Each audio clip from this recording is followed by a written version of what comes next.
여러분, 그리스도인의 가장 큰 특권이 무엇이겠습니까? 그것은 기도입니다. 기도. 하나님의 일은 기도하는 사람을 통해서 열매를 맺기 때문입니다. 그래서 그리스도인들에게는 모든 일이 기도를 통해서 계획이 되고 기도를 통해서 움직입니다. 왜냐하면 우리가 기도를 할 때 하나님이 움직이시기 때문입니다. 여러분, 여자분들이 기도를 하면은 가정이 변화되고 남자분들이 기도를 하면은 직장이 변화된다고 합니다. 또 목사들이 기도를 하면은 교회가 변화되고 성도님들이 기도를 하면은 세상이 변화가 된다고 합니다. 그래서 기도는 거룩하고도 조용한 혁명입니다. 우리는 때때로 어떻게 하면 기도를 잘 할 수 있을까? 정말 생각도 하고 고민도 많이 하고 그 기도에 대해서 생각을 합니다. 그런데 그 기도를 잘하는 비결은 어디에도 있지 않고 그저 하나님만을 생각하면서 하는 기도가 제일 잘하는 기도입니다. 올해 우리 온누리교회 표 온 마음 다해 하나님만 사랑하라 였죠. 저는 이 표를 생각하면서 그러면 온 마음 다해 하나님을 사랑하는 비결이 뭘까 생각해 봤더니 온 마음 다해 하나님께 기도드리는 거였습니다. 그래서 온 마음 금년 한 해 온 마음 다해 하나님을 사랑할 수 있는 첫걸음 온 마음 다해 하나님께 기도하는 것 기억해 주셨으면 감사하겠습니다. 이제 오늘 말씀은 사도 바울이 에베소 교인들을 위한 기도로 시작합니다. 우리는 오늘 이 말씀을 통해서 바울은 어떤 마음과 태도를 가지고 기도를 했는가, 그의 그 기도의 비결을 엿볼 수 있습니다. 특별히 다른 사람을 위해서 기도할 때 그는 어떤 마음을 가졌는가, 이 그의 마음과 태도를 볼 수 있습니다. 이제 1장 15절에서 16절 한번 저희 다 같이 읽어보도록 하겠습니다. 1장 15절에서 16절 시작. 그러므로 주 예수 안에 있는 여러분들의 믿음과 모든 성도들을 향한 소식을 나도 듣고 내가 기도할 때마다 여러분을 생각하며 여러분으로 인해 감사하기를 그치지 않습니다. 우리는 지금 이 말씀에서 세 가지 그 표현을 발견합니다. 무엇인가 하면은 들었다, 그리고 생각한다, 그리고 감사한답니다. 나도 들었다, 이게 바울이 나도 들었다, 이게 무슨 말씀이겠습니까? 그들에 대한 관심을 가졌다 이겁니다. 그 관심은 분명 선한 관심이었습니다. 그래서 바울은 에베소 교인들에게 소식을 들었을 때 그 들음을 통해서 항상 선한 관심을 가지고 있었습니다. 그 두 번째, 바울은 기도할 때마다 여러분을 생각했다고 했죠. 그 생각했다는 말씀을 개역개정에서 보면은 기억한다 이렇게 되어 있습니다. 그러니까 여러분을 생각하는 것다는 표현보다는 기억한다는 것을 보시면 되겠습니다. 바울은 그가 들은 내용을 기억해 놨던 겁니다. 요즘은 저희가 더 좋은 방법을 쓰죠. 이 기도 노트 같은 것을 마련해서 기록을 해놓는 겁니다. 세 번째, 이렇게 함으로써 바울은 에베소 성도들에게 여러분들로 인해서 감사가 넘치지 않습니다. 이렇게 했습니다. 이게 바로 바울이 다른 사람을 위해서 기도할 때 가지는 자세였습니다. 요점만 다시 말씀드리면 기도할 때 선한 관심을 가지고 들은 내용을 기억하면서 기도했습니다. 어떤 사람들은 기도할 때 그냥 성령님이 이끄는 대로 하면 되는 거 아닌가? 그 말도 맞습니다. 그런데 바울과 같이 이렇게 한번 체계적으로 선한 관심을 가지고 들었던 내용을 기도해서 기도를 하게 되면은 감사가 넘치지 않게 됩니다. 자녀를 가지신 분들이라면 아마도 제일 많이 하는 기도가 자녀를 위한 기도일 겁니다. 그러시죠? 그래서 자녀를 위한 기도를 할 때는 항상 선한 관심을 가지고 자녀를 잘 기억하고 있기 때문에 이런 기도들이 참 잘 나옵니다. 문제는 다른 사람을 위해서 기도할 때입니다. 우리는 교회에서 오늘도 그렇고 교회를 위해서 또 나라를 위해서 기도할 때가 많습니다. 그런데 이런 기도는 솔직히 별 관심을 가지지 않기 때문에 대부분 형식적이고 불필요한 내용들로 가득 차 있게 됩니다. 그런데 이걸 아셔야 됩니다. 우리는 공동체 이론입니다. 공동체 중요합니다.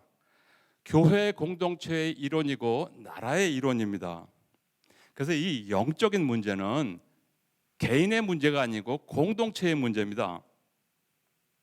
우리는 흔히 우리가 겪고 있는 그 개인적인 영적 갈급함으로 우리 개인이 소속된 집단에 대해서만 기도를 종종 합니다. 그런데 성경을 보십시오. 성경은 그렇지 않다고 하는 것이 여러 군데에 나옵니다. 여러분, 출애굽 사건을 보십시오. 하나님께서는 복을 주실 때도 개인이 아니라 이스라엘 집단 전체에게 주셨고, 또 징계를 하실 때도 개인이 아니고 이스라엘 집단 전체에게 징계를 하셨습니다. 이만큼 공동체는 중요하다는 말씀입니다. 그래서 저는 여러분 올 한 해가 우리 성도님들의 정말 온 마음을 다하는 합심 기도를 통해서 우리 산타모니카 교회 공동체가 전체적으로 변하는 놀라운 경험을 하게 되기 있기를 주님의 이름으로 축원합니다. 이제 오늘 말씀의 본격적인 기도 내용이 나옵니다. 그 기도 내용이 1장 17절에서 19절인데요. 1장 17절에서 19절. 여러분, 제가 이 말씀 나누기 좋겠어 한번 다시 읽겠습니다. 1장 17절에서 19절 다 같이 시작. 우리 주 예수 그리스도의 하나님의 영광께서 여러분에게 지혜와 계시의 영을 주셔서 하나님을 알게 하기를 기도합니다. 그가 여러분의 눈을 밝게 하셔서 하나님의 부르심의 소망이 성도 가운데 무엇이며 하나님의 어떠한지를 여러분의 알게 하기를 기도합니다. 그의 기도 제목은 정리하면 두 가지였습니다. 하나는 지혜와 계시의 영을 주십시오. 또 하나는 마음의 눈을 밝게 해주십시오. 이 두 가지였습니다. 먼저 지혜와 계시의 영을 달라는 것은 성령님의 인도를 받게 해달라는 뜻입니다. 성령님의 인도를 받아서 그들이 하나님을 알게 해주십시오 라고 기도했던 겁니다. 그러면 그 사람들 이미 에베소 교인들 하나님을 알고 있을 텐데 왜 또 하나님을 알게 해달라고 기도하는 걸까? 또 하나님을 알되 왜 성령님의 인도를 통해서 알게 하게 되는 걸까? 이런 의문을 우리가 가질 수 있습니다. 그런데 여기 우리 성도님들이 정말 알아야 될 중요한 포인트가 있습니다. 그것은 이렇게 성령님의 인도를 받는 것, 그리고 하나님을 아는 것, 이 두 가지는 우리가 평생 동안 행해야 될 기도 제목입니다. 여러분, 이거 굉장히 중요한 포인트입니다. 오늘 저는 여러분들께서 다른 것은 다 몰라도 이 두 가지만 기억하고 가셨으면 합니다. 왜 우리가 평생 동안 성령님의 인도를 받아야 합니까? 그것은 성령님의 인도를 받는 것은 그 사람이 얼마나 신앙생활을 오래 했는가, 얼마나 교회를 오래 다녔는가, 이거하고 상관이 없습니다. 또 왜 우리가 평생 동안 하나님을 알아가야 됩니까? 그 이유는 우리가 하나님은 우리 힘으로 알 수 있는 분이 아니시기 때문입니다. 성령님의 인도하심이 있어야 알 수 있습니다.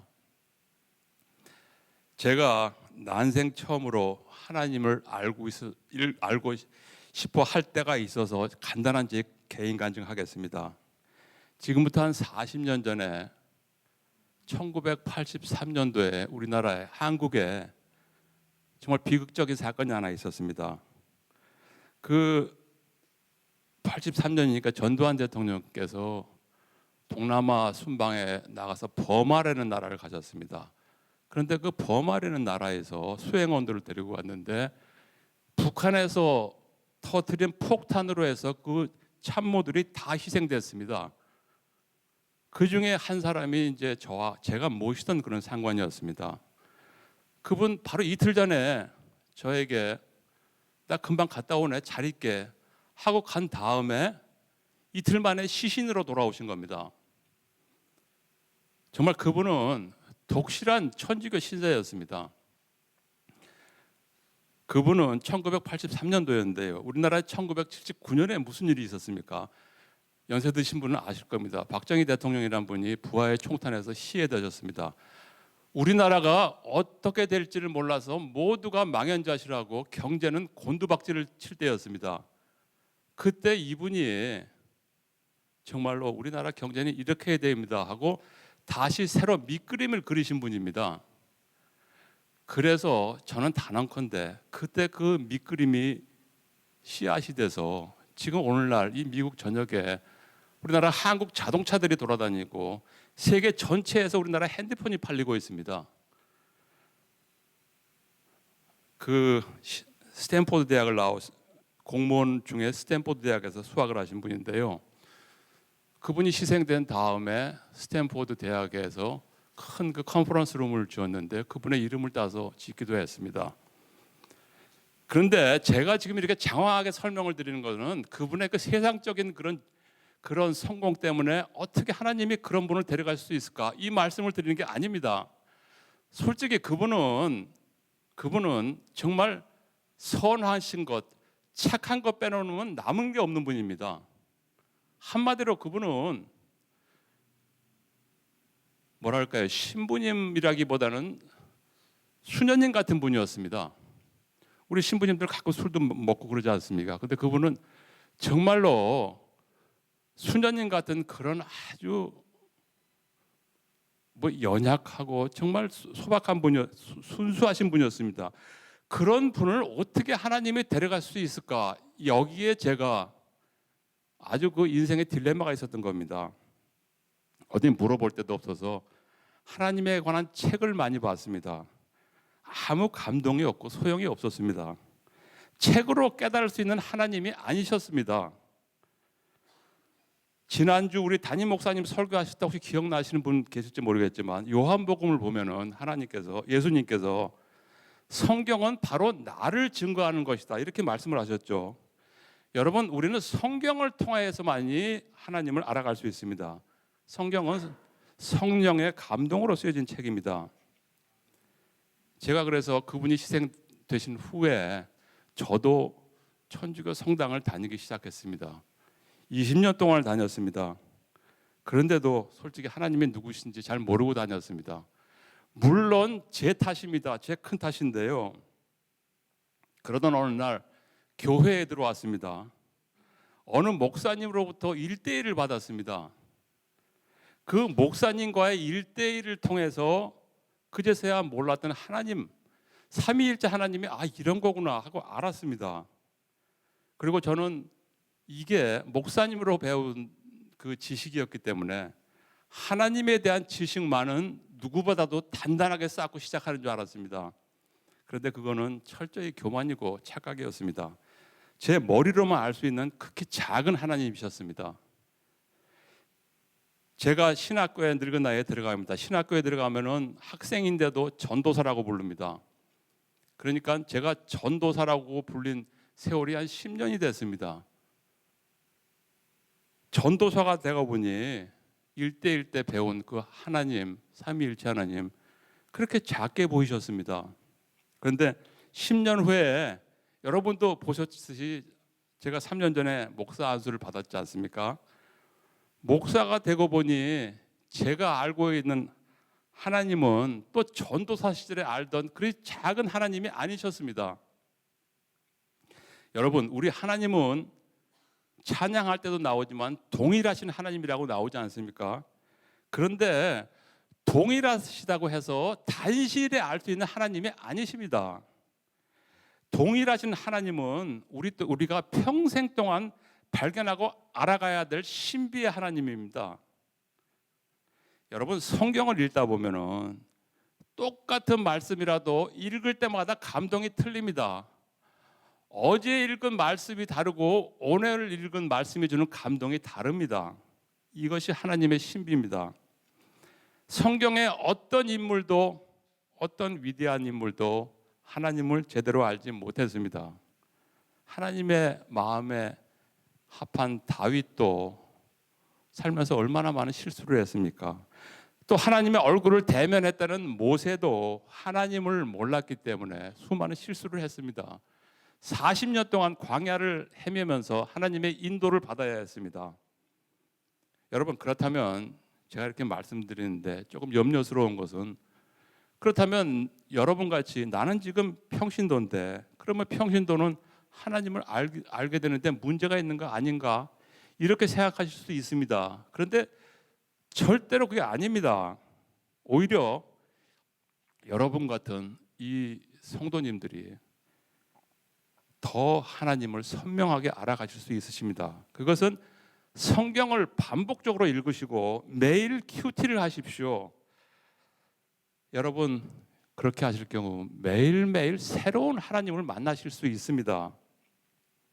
이 말씀, 성경 반복적으로 읽어라, 매일 큐티를 하라, 너무 흔한 말씀이라고 오늘 또 그냥 흘리고 가지 마십시오. 성경을 반복적으로 읽는 것, 큐티를 하는 것, 이게 우리 그리스도인의 진리입니다. 저는 그래서 이 2020년 올해 한 해가 여러분들이 성경과 큐티를 매일매일 습관화하는 원년이 되시기를 주님의 이름으로 축원합니다.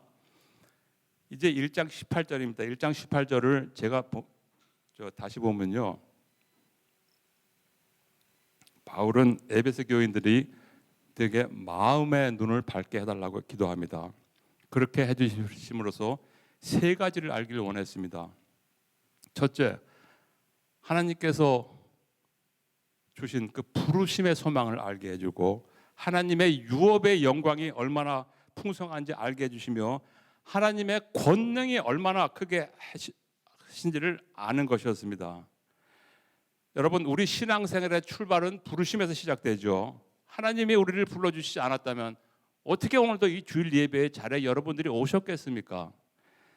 사람에 따라서는 그냥 나는 습관적으로 온 것이다, 이렇게 말할 수도 있겠지만 그 습관 뒤에 분명히 하나님의 부르심이 있습니다. 또 어떤 사람은 내가 오늘 할 일이 있어서, 내 책임이 있어서 교회에 왔다, 이렇게 말할 수 있을 수도 있지만 그 책임 뒤에 분명히 하나님의 부르심이 있습니다. 그런데 오늘 말씀은 이 부르심이 아니라 한 걸음 더 나가서 부르심의 소망이 무엇인가, 그 부르심의 소망을 알기를 원했습니다. 여러분, 우리 성도님들은 어떤 소원을 가지고 살아야 합니까? 여기에 대한 해답이 부르심의 소망입니다. 에베소서 1장에 우리가 읽은 말씀 이전에 나왔는데요, 1장 4절 제가 읽겠습니다. 하나님은 세상이 창조되기도 전에 그리스도 안에서 우리를 선택하셔서 사랑 가운데 그 앞에 거룩하고 흠이 없게 하셨습니다. 이 말씀 속에 부르심의 소망이 들어 있습니다. 부르심의 소망이란 거룩함입니다. 거룩한 삶입니다. 우리는 거룩함을 위해서 부르심을 받았고, 그러기에 우리는 거룩한 삶을 통해서 하나님께 영광을 돌리는 것, 이게 부르심의 소망입니다. 두 번째, 바울은 그들의 하나님의 유업의 영광이 얼마나 크신지 알기를 원했습니다. 성경을 테스타먼트라고 하죠. 구약이 올 테스타먼트고 신약이 뉴 테스타먼트이죠. 테스타먼트라는 말, 이게 유언장이라는 얘기 아닙니까? 왜 하필이면 성경이 유언장이 됩니까? 그것은 성경 속에 그리스도께서 죽으심으로써 우리에게 베푸실 하나님의 크나큰 그 유업의 내용들이 모두 성경 속에 있기 때문입니다. 그래서 이것이 유언장이 되는 겁니다. 세 번째, 바울은 하나님의 능력이 얼마나 크신지 알기를 원했습니다. 이 능력이 바로 십자가의 능력입니다. 여러분, 십자가가 우리 구원의 핵심이죠. 우리는 십자가 때문에 죄를 용서받고 구원을 받아서 하나님의 자녀가 됐습니다. 하나님의 자유가 돼서 현재 지금 자유와 기쁨을 누리고 있습니다. 풍요로운 삶을 살고 있습니다. 이렇게 세 가지 이유로 바울은 마음의 눈을 밝게 해달라고 기도했죠. 그렇다면 도대체 이 마음의 눈이라는 게 무슨 말인가 또 우리가 생각해야 합니다. 마음의 눈과 반대되는 건 육체의 눈입니다. 그냥 보는 대로 보고 믿는 대로 믿는 그런 눈입니다. 그렇다면은 마음의 눈이 무엇인지 유추하실 수 있으시겠죠. 거듭난 자의 눈이 되는 겁니다. 거듭난 마음으로 듣고 거듭난 마음으로 보는 겁니다. 이걸 명쾌하게 설명해 주는 것이 구약에 나오는 그 민수기 스토리죠. 민수기 13장 보면은 가나안 땅에 나오는 12명 정탐꾼 얘기가 나오지 않습니까? 가나안 안으로 12명의 정탐꾼이 들어갑니다. 10명은 그저 육체의 눈으로 보았기 때문에 우리는 못합니다. 이렇게 돼 있고 마음의 눈으로 본 여호수아와 갈렙이 우리는 할 수 있습니다. 이렇게 보고한 겁니다. 여러분, 때로는 세상이 너무 강해 보이죠. 우리 힘으로는 상대하기 힘든 것 같죠. 마음의 눈을 밝히십시오. 영적인 안목을 키우십시오. 세상 그렇게 힘들게만 보이지 않습니다. 잠시 힘들게 보일 뿐입니다. 그런데 바울이 에베소 교인들에게 지혜와 계시의 영을 주시고 마음의 눈을 밝게 해주십시오라고 기도한 데는 또 다른 이유가 있었습니다. 그것이 이제 오늘 마지막으로 나오는 5장 16절에서 17절 말씀인데요. 5장 16절에서 17절의 말씀 다 같이 한번 읽겠습니다. 시작. 세월을 아끼십시오. 때가 악합니다. 그러므로 지각 없는 사람이 되지 말고 주의 뜻이 무엇인지 분별하십시오. 아멘. 여러분, 여기서 그 아끼라라는 의미를 잘 아셔야 됩니다.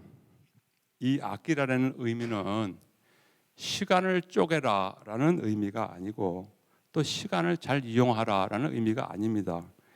이 단어의 원어적인 의미는 redeem입니다. 속량하다는 거죠. 값을 주고 다시 사온다는 redeem입니다. 예수님께서 우리를 속량하셨듯이 속량하신다는 의미입니다. 그래서 이 의미를 가지고 말씀을 해석을 다시 해보면 빼앗긴 시간을 되찾아오라 이런 말씀입니다. 빼앗겼다니까 여러분, 빼앗긴 들에도 봄은 오는가라는 시 젊은 시절에 한번 들어보셨죠? 일제강점기에 빼앗긴 우리나라 조국이 그리워서 이상화 시인이 쓴 시입니다. 지금 바울은 더 이상 사탄에게 시간을 빼앗긴 것, 더 이상의 세상에 빼앗긴 시간을 하나님이 주신 시간으로 되찾아오라는 의미입니다. 여러분, 시간은 하나님이 창조하신 겁니다. 태초에 하나님께서 하늘과 땅을 창조하셨다고 창세기는 시작하고 성경은 시작을 하죠.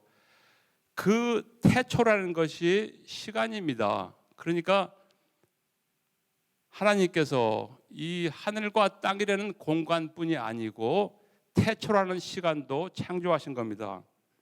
그 하나님께서 창조하신 시간을 지금 되찾아오라고 말씀하는 것이 바울입니다.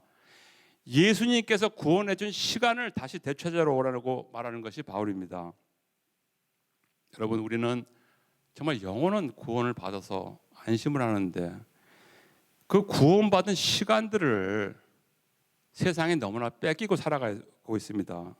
우리 자녀들 보십시오. 정말 태어날 때부터 얼마나 큰 경쟁 속에 스트레스에 살아갑니까? 정말 하나님이 주신 시간 속에 행복을 듬뿍 누려야 할 아이들인데 유아기부터 청소년까지 온갖 스트레스 속에 삽니다. 청년이 됩니다. 그 다음에 무슨 스트레스가 있습니까?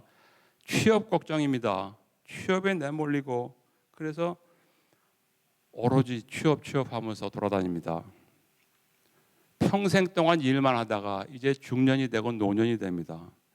그러면은 정말 젊은 시절 한 번도 하나님께 올인해 보지 못하고 온통 세상의 시간을 다 빼앗고 사는 겁니다. 지금 바울은 그 빼앗긴 시간들을 지금이라도 찾아오라 그런 말씀입니다. 사도행전 보면은 그 베드로의 설교하는 말씀이 나오는데 오순절날 하나님께서 이런 말씀을 하셨죠. 마지막 날에 내 영을 모든 육체에게 부어주겠다. 그래서 우리 아들과 딸들은 예언을 하고 젊은이들은 환상을 보고 노인들은 꿈을 꿀 것이다. 이렇게 되어 있습니다. 여기서 이 마지막 날이라는 것은 예수님께서 구원 사역을 마치신 그 후에 오는 날이 마지막 날입니다. 그러니까 1세기 전에 그날도 마지막 날이었고 지금도 여전히 마지막 날입니다.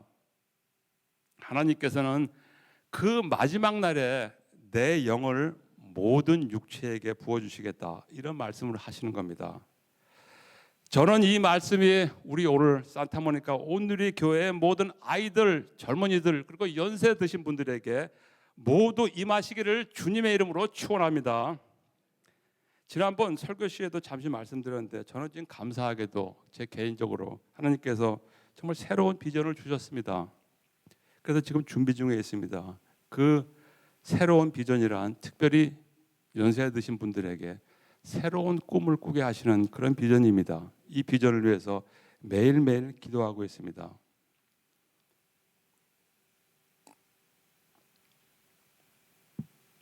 그렇다면 우리는 여기서 또 질문이 생길 수 있습니다. 예수님께서 영혼과 함께 시간을 구원해 주셨다고 하는데, 그렇다면 구원해 주신 시간이 우리가 천국 갈 때도 같이 가게 될까요? 라는 질문이 있을 수가 있습니다. 성경은 그것이 아닙니다라고 합니다. 왜냐하면 요한계시록을 보면은 새 하늘과 새 땅에 내려오는 환상을 보았다고 하셨죠. 이것은 처음 것이 지나갔기 때문이다 라고 요한은 분명히 얘기했습니다. 처음 것이 지나갔기 때문에 지금의 시간과 공간은 우리가 천국 갈 때 같이 가지 않습니다. 그러면 그 같이 가지도 않을 시간을 왜 지금 아끼라고 하는 겁니까? 결론부터 말씀을 드리면은 시간은 우리가 천국으로 들어갈 수 있는 그 디딤돌이기 때문입니다. 여러분, 오늘 하루의 시간 속에서 여러분이 천국을 만드실 수도 있고 여러분이 천국을 선택하실 수도 있습니다. 그래서 정말 하나님이 주신 오늘 하루를 소중히 사십시오. 오늘 하루를 하나님이 주신 그 시간으로 소중히 살 때 우리 오늘 하루는 천국으로 향하는 또 하나의 디딤돌을 걷는 그런 날이 되는 겁니다. 그런데 저는 솔직히 이 말씀을 준비하면서 굉장히 좀 조심스럽긴 했습니다. 왜냐하면은 이 말씀을 묵상해 보면은 연세 드신 분들은 아니 나는 무슨 아낄 시간도 없는데 무슨 시간을 아끼려는 소리야, 이런 생각하실 수 있으시죠. 또 젊은이들은 나 이제 아직도 아낄 시간 많으니까 그거 천천히 해도 돼, 바쁜 일부터 해놓고 시간 아껴도 돼, 이런 말씀을 할 수가 있습니다. 여러분, 전도를 하다 보면은 대부분의 사람들이 공통적으로 하는 말이 있습니다. 그것은 그 자리에서 절대로 거절 안 하고 나중에라는 표현을 합니다. 우리 특별히 젊은 성도 여러분, 여러분의 일터에도 분명히 하나님이 항상 같이 계십니다. 우리 하나님은 나중에 따로 만나주시는 그런 하나님이 아니십니다. 여러분, 우리가 시간을 바라볼 때 이 땅에서의 시간은 나이 드신 분이나 젊으신 분이나 누구를 막론하고 극히 짧은 시간입니다. 하나님은 오늘 하루라는 극히 짧은 시간 속에 영원을 담아 주실 수 있는 분이십니다. 그래서 중요한 것이 오늘 하루의 시간이라는 겁니다. 그렇다면 하나님이 주신 오늘 하루의 시간을 어떻게 구원해야 됩니까? 이어지는 말씀에 그 해답이 있었는데요. 17절에 그러므로 지각 없는 사람이 되지 말고 주의 뜻이 무엇인지 분별하라, 이렇게 말씀하십니다.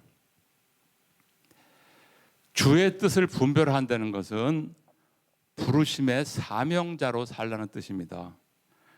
부르심의 사명자로 우리가 살아갈 때 우리는 빼앗길 시간을 하나님의 시간으로 되찾아올 수 있습니다. 그래서 저는 오늘 마지막으로 여러분께 두 가지만 권면하겠습니다. 첫째로 주님이 이 시간 지금 나한테 원하시는 것이 무엇일까? 부터 다시 한번 확인해 보십시오.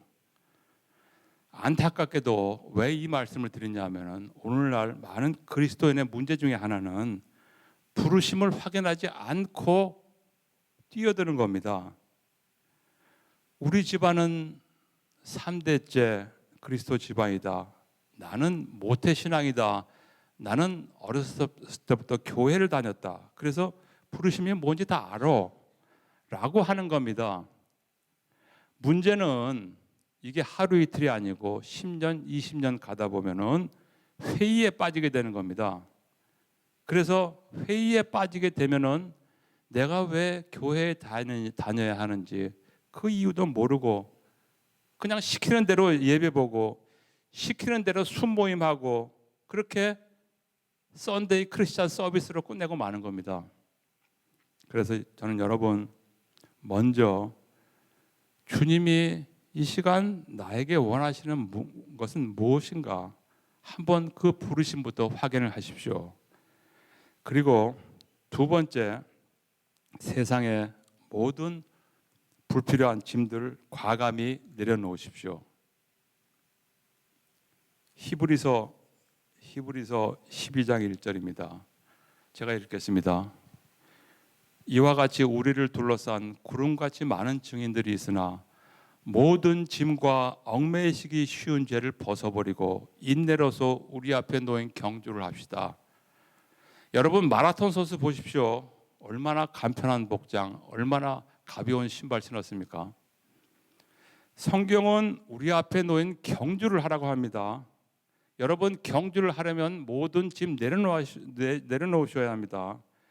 그동안 얽매여 있던 죄 있으면 벗어버리십시오. 주님은 이미 잊어버리셨습니다. 여러분만 기억하고 계신 겁니다. 그래서 저는 이 짐을 내려놓고 죄를 벗어버리고 2020년 표대를 향하는 경주를 하시기를 여러분께 권면드립니다.